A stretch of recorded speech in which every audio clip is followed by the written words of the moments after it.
Good morning, everyone. Guys, more cuts to the United Kingdom's defence budget are looking like they're coming.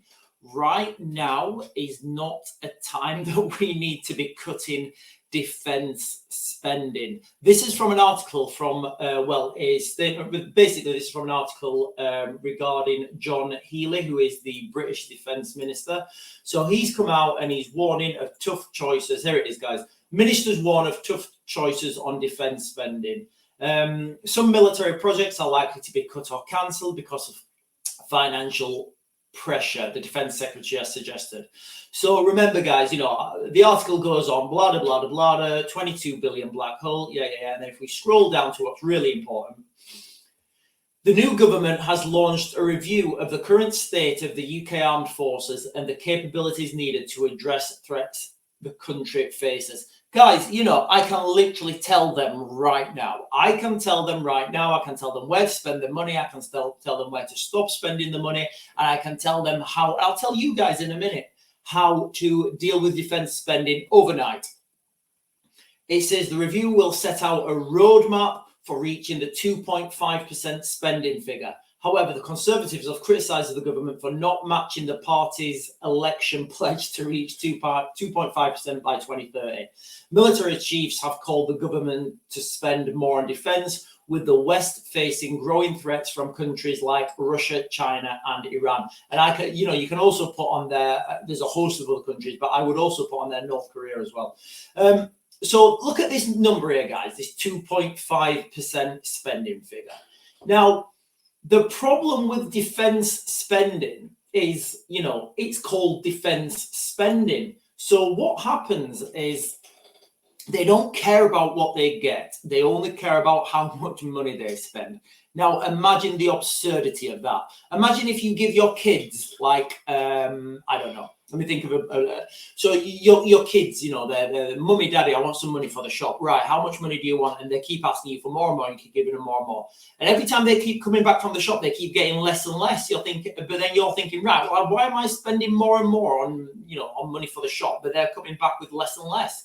We need to look at the root cause of this. And the root cause of this is the defence contractors, who are just rubbing their fingers together, guys. They're putting their prices up and they are laughing because they know this money will be found. Now, guys, this is something that's really close to my heart. I've spent a lot of time in the military, in the parachute regiment. I've spent a lot of time working for military contractors, and I do understand this space. And the problem is the way that the government's set up, the way the government has set itself up for government defence spending. Guys, it's absolutely ridiculous. You have some situations where the government want to know how much everything costs, and then they want to know how much profit you've made on each item. Now, once you do that, you bring down innovation and you put up costs. Now, so what will happen is normally if you're bidding for a contract within the MOD, you'll have to price in everything. You'll have to price in price for staff. You'll have to price in materials, how much you spend on how much your sheet metal costs, for example, how much your machinery costs to run, how much X, Y, Z, and then you're only allowed a certain percentage of profit on each one of those things. Some things you're not allowed any profit. Again, guys, for legal reasons, this is my speculation, my opinion, and my analysis. So, but go check out this yourself. Go and look into this. I'll put some links in the description. So once all that's put together in a package, you send that into the MOD procurement department. They'll look and they'll say, yep, they're making 10% profit on that, 6% profit on that. Yep. Okay, cool. Right, that sounds fine. Those guys are making minimum profit.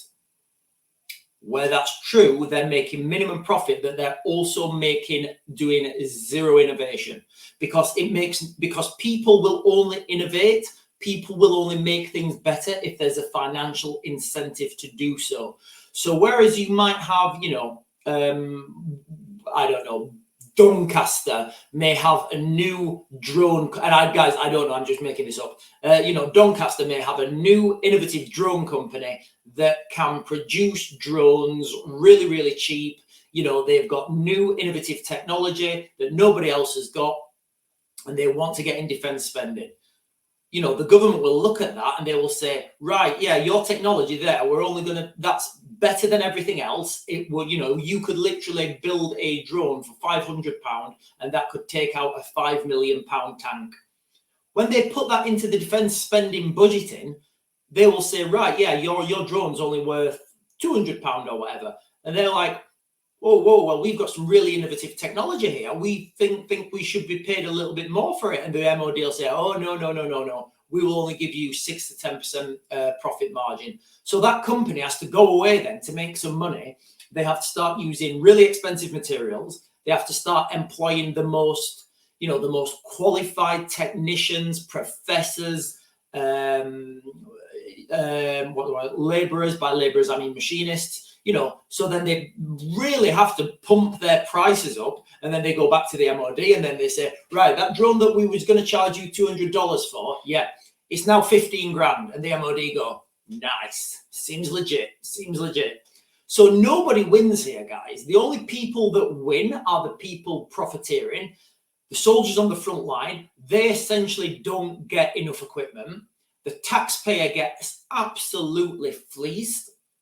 And it's all, you know, it's all like a Ponzi scheme, because then these big arms companies pay tax, and potentially, and I'm not saying this happens, but there may be instances where politicians have been had large donations by certain aerospace companies, and I don't know if that happens. You know, I'm speculating it could happen.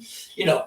And then, you know, that's the situation at the moment. You know, we've got all this defense spending, but nobody's talking about defense capacity or defense procurement, which is where they need to be focusing. All right. Stop throwing money at situations, all right, that don't need money throwing to them. What you need to do, you need to let these companies innovate. You need to let these companies make money. Ooh, controversial, defense companies making money. Guys, they are fleecing this system anyway. So again, with capitalism, what happens? So now you've got BAE Systems and, I don't know, Lockheed, probably a bad analogy. You've got BAE Systems and Airbus. You know, they're competing to make a drone now. They say, right, guys, you can make as much money off these drones as you want. We're not bothered about your profit margins, but we need it to do X, Y, and Z. And this is, you know, the cost mark that we want it to come in at. Okay, cool. Once you do that, both companies will then try and produce a drone that they can make as much money from, and it will work. Once that happens, you get people using innovative new technology. You get people taking risks. You get people developing that new chip. You get people developing that new material science. You get people, you know, making cuts because, right, now, instead of having a professor who's got 6 master's degrees in X, Y, and Z, who I'm having to pay 100 grand a year to, I don't know, to cut a piece of metal, I'm going to employ Mick down the road who's been on an apprentice, and he can cut that piece of metal just as good as that professor who's charging 100 grand, although I'm going to pay him 30 grand. So that's a good job for Mick. The professor gets the sack because he's probably not worth it. So you see how people will start to make cuts when they can make money. But at the moment, it makes no sense for any of these defense companies to make cuts because they're getting paid for their products regardless. And all the government seem to be doing is plowing more money into more tax money into this situation. Let me just read you share with you quickly from the, this is from the government's own website as well, guys. Defense sector, when was this? This is from the 30th of April 24. Defense sector continues, sorry, I forgot how to read. Defense sector continues contributing significantly to the UK economy. Now, remember, guys, this is it's a fake metric because all this money, they're paying huge amounts and they're getting nothing in return. The Joint Economic Data Hub report shows growth in defence sector employment, recruitment and revenue. The UK's combat air sector continues to be among the most valuable, with a total revenue reaching 7.9 billion. Now, how much of that revenue is profit? How much of that is actually producing stuff for the front line, stuff for the troops, stuff with lethality capability? Investment in research and development shows significant funding in the UK's air and maritime sector. And, you know, the whole article goes on, guys, you know, to describe it. And like most things, the important stuff's at the bottom. The report illustrates an 8% increase in domestic revenue. So we've already increased by 8% the revenue reaching, you know, these large aerospace companies, large defense companies. 12.3 billion of this was from sales to the UK MOD. Again, what are they getting in return for this? You know, it's all well and good saying, oh yeah, we spent 12.3 billion if you only got like a mobile phone or something. You know, it's ridiculous. We need to stop looking at things in terms of how much money we're spending. We need to start looking at things of, you know, in the context of what we're actually getting.